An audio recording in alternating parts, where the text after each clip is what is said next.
This is not a story about punishment or power or cold intention. And if you have ever been on the receiving end of silence, you need to hear that first. Because the quiet that arrives without warning doesn't begin as a strategy, it begins as a physiological response, like a switch being flipped inside the body when the emotional temperature rises too fast. And in that moment, what looks like indifference from the outside is actually a nervous system slamming on the brakes because the instant connection feels intense, the instant expectations feel close, the instant emotions start asking for presence. Something deep inside whispers danger, not because love is unsafe, but because closeness once was. And the avoidant doesn't consciously think, I will disappear now. Instead, the body reacts before the mind catches up. Heart rate shifts, breathing tightens, thoughts scatter, and silence becomes the fastest way to feel like the ground is stable again.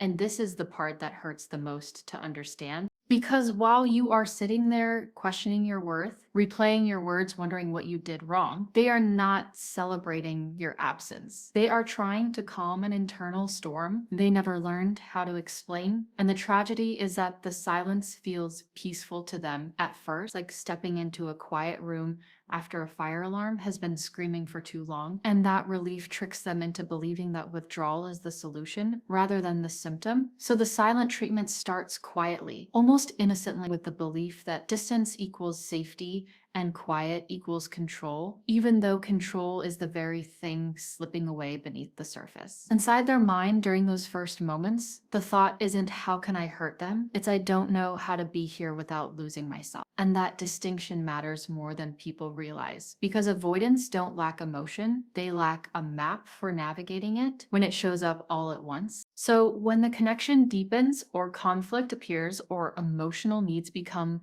visible, their internal system reads it as exposure, like standing under a bright light with nowhere to hide, and silence becomes a form of self-protection, not against you, but against the flood of feelings they were never taught to regulate. And that is why the first phase of the silent treatment feels so confusing, because you're looking for meaning in words that aren't coming, while they are looking for quiet inside themselves that they can't find any other way. What follows is even harder to grasp because the second layer of their thinking is built on justification, a quiet internal narrative that tells them this withdrawal is reasonable, mature, even necessary, that taking space is healthier than saying something they might regret, that silence is better than conflict, that distance will cool things down, and on the surface, that logic almost sounds healthy, but underneath it is fear wearing the mask of self-control, because the real terror isn't saying the wrong thing. It's being seen in the middle of emotional intensity and not knowing how to survive that exposure. So they convince themselves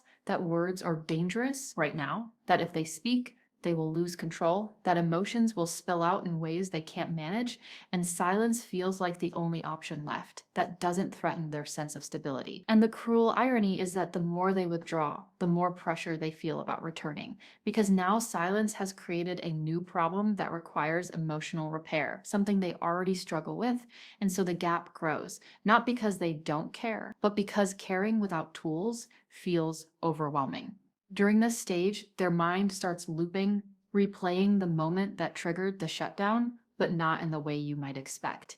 They don't replay the warmth or the connection or the closeness. They replay the moment they felt trapped, misunderstood, or emotionally cornered. And those moments become magnified, convincing them that the silence is justified, that it's proof they need space. And at the same time, there's a subtle emotional numbness that settles in. Not relief exactly, but a dampening of intensity. And that numbness feels safer than vulnerability. So they cling to it, telling themselves they'll reconnect when they feel clearer, calmer, more in control, without realizing that emotional clarity doesn't come from avoidance. It comes from engagement. And yet engagement feels like the very thing they cannot tolerate in that moment. The most misunderstood part is what they think about you during the silence, because it's rarely nothing. Instead, it's fragmented and consistent, layered with assumptions. They often believe you are stronger than you feel, that you'll bounce back, that you don't need reassurance the way you actually do, because admitting your pain would force them to confront their impact. And that confrontation triggers shame, a deep, quiet shame that whispers, "This is why you're bad at relationships." And shame is one of the fastest triggers for avoidance. So instead of reaching out, they pull back further, telling themselves that staying silent is sparing you, when in reality, it's sparing them from sitting with their own discomfort. And that is where the silent treatment becomes less about space and more about paralysis. In the early days of the silence, there is a strange internal tug of war. One side of them genuinely cares, wonders how you're doing, replays your voice, your expressions, the energy you brought into their life, and the other side of them is exhausted by the emotional intensity that closeness brings, longing for the quiet familiarity of independence, and that internal conflict is draining. So silence becomes a way to pause the tug of war altogether, to freeze the game instead of choosing a side. And this freeze response is rarely talked about because it doesn't look dramatic. It looks like absence, but internally, it's a shutdown designed to prevent emotional overload. As time stretches, the thoughts become heavier because now there's an awareness, however faint, that silence has consequences. And this awareness doesn't immediately lead to action. It leads to avoidance layered on top of avoidance, because now reaching out would require explaining the silence, and explanations require vulnerability, accountability, and emotional presence, all of which feel daunting. So they delay telling themselves they'll respond when they feel ready, without realizing that readiness doesn't magically arrive in isolation. And while you're counting hours or days, they're counting emotional capacity, asking themselves if they can handle what comes next. And often the answer feels like no. Even if the desire is there, the final thought that shapes this early stage is the belief that silence will resolve itself, that time will smooth things over, that the emotional charge will dissipate without direct engagement. And this belief is rooted in their past, where emotional needs were often ignored, minimized, or unsafe to express. So problems learn to fade rather than be discussed, and they carry that blueprint forward, unaware that in adult relationships, silence doesn't dissolve pain, it concentrates it. And yet, from inside the avoidance mind, the silence feels like the only manageable choice in a moment where every emotional door feels locked. And this is the painful truth beneath the quiet, that what you experience as abandonment is, in their mind, a desperate attempt to not drown in feelings they never learned how to swim through. And understanding this doesn't excuse the damage, but it reveals the hidden landscape behind the silence, where fear, overwhelmed, and unprocessed emotion shape every quiet moment you're left to endure. As the silence stretches further, something subtle but heavy begins to shift inside them, because the initial numbness that once felt like relief slowly gives way to discomfort. And this is where the silent treatment stops feeling neutral and starts feeling complicated. Because now the quiet is no longer just protecting them from emotional overload, it is confronting them with absence, and absence has weight. Absence creates space for thoughts they were trying to outrun. And in that space, they begin to feel the echo of what is missing. Not in a dramatic or obvious way, but in quiet moments when distractions fade, when routine pauses, when something reminds them of the connection they stepped away from. And this is when the internal dialogue becomes conflicted, because one part of them whispers that reaching out would ease the tension, while another part warns that reconnecting will reopen everything they worked so hard to shut down. And this inner conflict creates a strange emotional limbo, where they miss you without fully admitting it, where longing exists but is quickly buried under rationalizations about space, independence, and timing. And the mind keeps saying later, not realizing that later is just another word for fear. During this phase, they often convince themselves that you are moving on, that you are fine, that the silence hasn't affected you as deeply as it has, because imagining your pain would force them to face responsibility, and responsibility feels like pressure, and pressure triggers withdrawal. So they tell themselves a story where the silence is mutual, where the distance is harmless, where emotions are calmer on both sides. And this self-protective narrative allows them to stay hidden a little longer, even as a quiet anxiety grows underneath, because part of them knows that silence doesn't freeze time, it changes it. And the longer they wait, the more they fear the consequences of breaking it. What they don't often admit, even to themselves, is that shame has now entered the picture, not loud shame, not dramatic guilt, but a low, persistent sense of I should have handled this better. And shame is particularly paralyzing for avoidant because it reinforces the belief that they are emotionally inadequate, that they don't know how to do relationships correctly, that closeness always leads to failure. So instead of motivating repair, shame convinces them to retreat further, to hide until the feeling passes. And this is why silence can stretch for days or weeks, not because they forget, but because each passing moment makes returning feel heavier, and each unsent message becomes another reminder of what they couldn't do. Inside their mind, conversations play out that never reach you. Messages are drafted internally and then erased. Apologies are imagined but dismissed. Explanations are rehearsed and then judged as insufficient.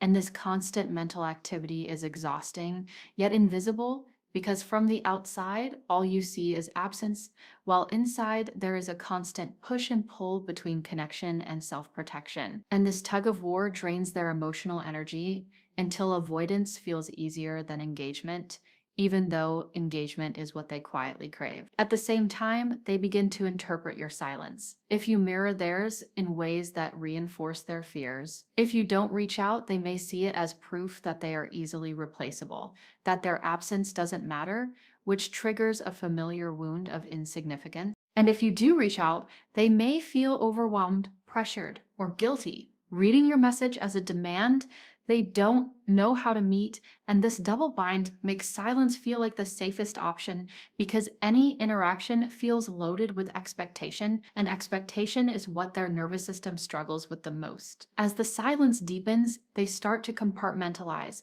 pushing thoughts of the relationship into a mental box labeled later, focusing on work, anything that allows them to feel functional and in control.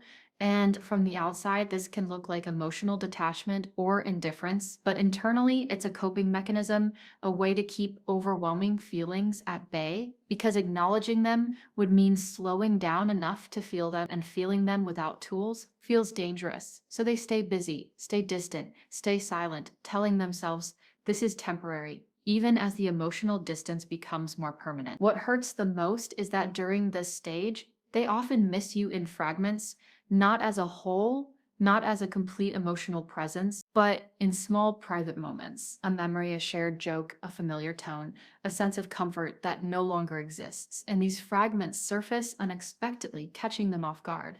And instead of leaning into that longing, they shut it down. Because longing feels like a loss of control. And control is the one thing they are desperately trying to maintain. So they minimize it, distract from it, rationalize it away, and tell themselves that missing someone doesn't mean they should act on it. As more time passes, the silence starts to feel heavier than the conflict that caused it. And this is where fear quietly changes shape. Because now the fear isn't just about being overwhelmed, it's about having waited too long, about having damaged something that mattered, about facing the possibility that the door they closed may not reopen the same way. And this fear doesn't immediately lead to action, it often leads to more delay, because confronting potential loss requires emotional courage, and courage feels inaccessible when you're already depleted. So they hover in indecision, thinking about reaching out, then stopping themselves over and over again. This stage is marked by emotional contradiction. They want reassurance but don't know how to ask for it. They want closeness but fear dependency. They want connection but resist vulnerability. And these contradictions coexist without resolution, creating an internal tension that never fully releases. And this is where many avoidants get stuck, suspended between silence and speech, between longing and fear, between caring and retreating.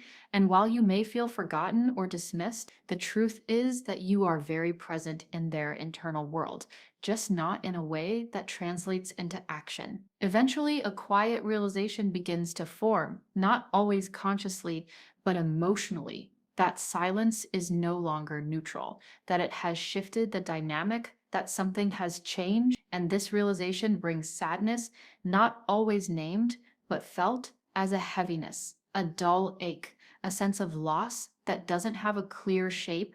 And instead of expressing that sadness outwardly, they absorb it inwardly, because expressing it would require admitting vulnerability. And vulnerability still feels like the greatest risk of all. So the silence continues, not because they don't care, but because caring feels too complex, too overwhelming, too unsafe to navigate without shutting down. And this is the painful middle of the silent treatment, where time stretches, emotions tangle, and both people are left holding feelings that never meet, where your pain is loud and visible, and theirs is quiet and hidden, and neither side feels understood. And while the silence was meant to create safety, it has now created distance, and distance has its own consequences, shaping the relationship in ways that neither of you fully intended, yet both of you now feel trapped inside. At some point in the silence, something inside them shifts again, not suddenly, not dramatically, but in a slow, unsettling way, because the quiet they once relied on to feel safe begins to feel empty. And emptiness is harder to rationalize than overwhelm. Emptiness doesn't come with adrenaline or urgency. It comes with stillness, and stillness leaves room for reflection. And reflection is where avoidants often struggle the most, because reflection invites awareness, and awareness brings them face to face with emotions they've spent a lifetime learning how to bypass. And this is when thoughts about you start returning with more weight, not just as fragments or passing memories, but as questions. Questions like, did I handle that wrong? Did I disappear too easily? What if I hurt them more than I realize? And these questions don't arrive all at once. They seep in quietly, often late at night or during moments when distractions fall away. And with them comes a subtle discomfort that no amount of busyness can fully drown out. During this phase, they begin to sense the emotional cost of the silence. Even if they can't articulate it, they feel a loss of warmth, a loss of connection, a dull ache where something familiar used to be. And instead of motivating immediate repair, this awareness often triggers another wave of self-criticism, because now the narrative shifts from "I needed space" to "I always do this," and that internal statement carries years of unresolved history. Moments where closeness felt overwhelming, where emotional needs felt like demands, where vulnerability was met with disappointment or rejection. And this accumulated history floods the present moment, making it feel bigger than it is, heavier than it needs to be. And so the silence continues, not because the desire to reconnect isn't dead, but because the weight of their own patterns feels too heavy to confront. This is also when they start wondering what you think of them now, not in a curious way, but in a fearful one, imagining disappointment, anger, resentment, imagining themselves through your eyes as distant, uncaring, unreliable, and that imagined version of themselves feels painful, because deep down they don't want to be that person. They don't want to cause harm, but wanting to be different and knowing how to be different are two very different things. And this gap between intention and behavior creates internal tension, and tension without tools leads back to shutdown. So instead of reaching out, they sit with the discomfort, hoping it will fade, hoping time will soften the edges, unaware that time without repair often sharpens wounds rather than healing them. As this internal struggle continues, they may start testing emotional safety in indirect ways, rereading old messages, checking social cues, wondering if the connection is still there without actually engaging it, because engagement feels like stepping onto unstable ground. And they are terrified of losing their footing, terrified that if they reach out now, they will be met with emotions they don't know how to respond to, questions they can't answer, pain they feel responsible for, and responsibility feels overwhelming when you already doubt your emotional capacity. So they delay again, telling themselves they'll wait until things feel calmer, even though the calm they're waiting for rarely arrives on its own. Inside, there is also a quiet grief forming. Grief not just for the relationship, but for the version of themselves they wish they could be. The one who could stay present, who could speak through discomfort, who could repair instead of retreat. And this grief is rarely acknowledged, because acknowledging it would mean admitting vulnerability, but it exists nonetheless, shaping their thoughts, softening their defenses in moments, even as they hold on to distance. And this is where the silence becomes emotionally exhausting for them too, even if they never show it, because holding back takes energy, suppressing feelings takes effort, and the longer it goes on, the more depleted they feel. There is also a growing awareness, however faint, that silence doesn't protect relationships, it tests them, and this realization can be frightening because it challenges a core belief they've relied on for years, that withdrawal equals safety. When that belief starts to crack, It creates uncertainty, and uncertainty is uncomfortable for avoidance because they prefer predictable distance over unpredictable closeness, even if that closeness is what they want.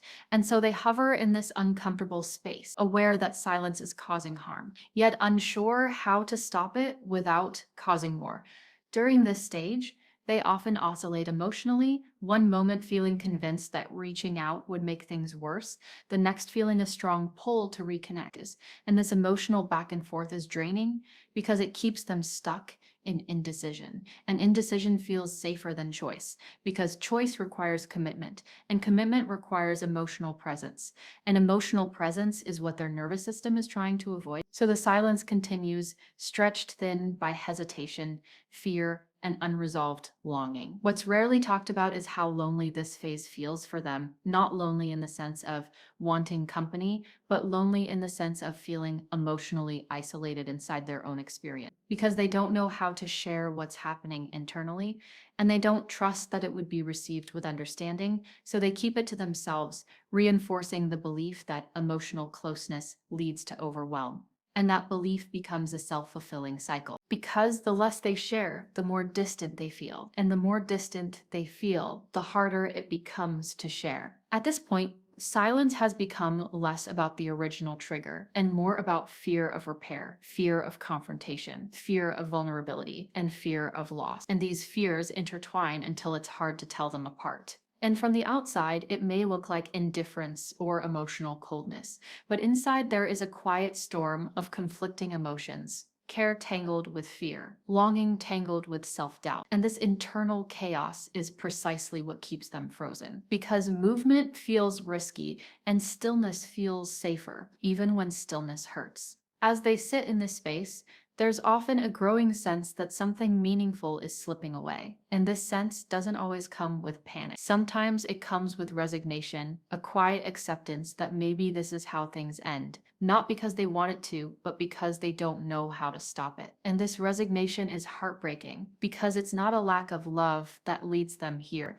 It's a lack of emotional safety within themselves. And that is the hidden truth of this stage of the silent treatment. That behind the quiet, there is a person struggling with their own limitations, wishing they could bridge the gap, but unsure how to do so without losing themselves in the process. Eventually, the silence reaches a turning point, even if it's invisible from the outside, because there comes a moment when the fear of staying quiet begins to compete with the fear of speaking. And this is where the avoidance internal world becomes especially fragile, because now the question is no longer whether they can tolerate closeness, but whether they can tolerate the loss that silence might bring. And this realization doesn't arrive as clarity, it arrives as unease, a restlessness that settles in the body, a sense that something unresolved is quietly closing in. And this is when thoughts of you start to feel heavier, more real, less dismissible, and they begin to wonder not just how you're feeling, but whether they've already crossed a line they can't undo. In this stage, the idea of reaching out starts to feel urgent and terrifying at the same time.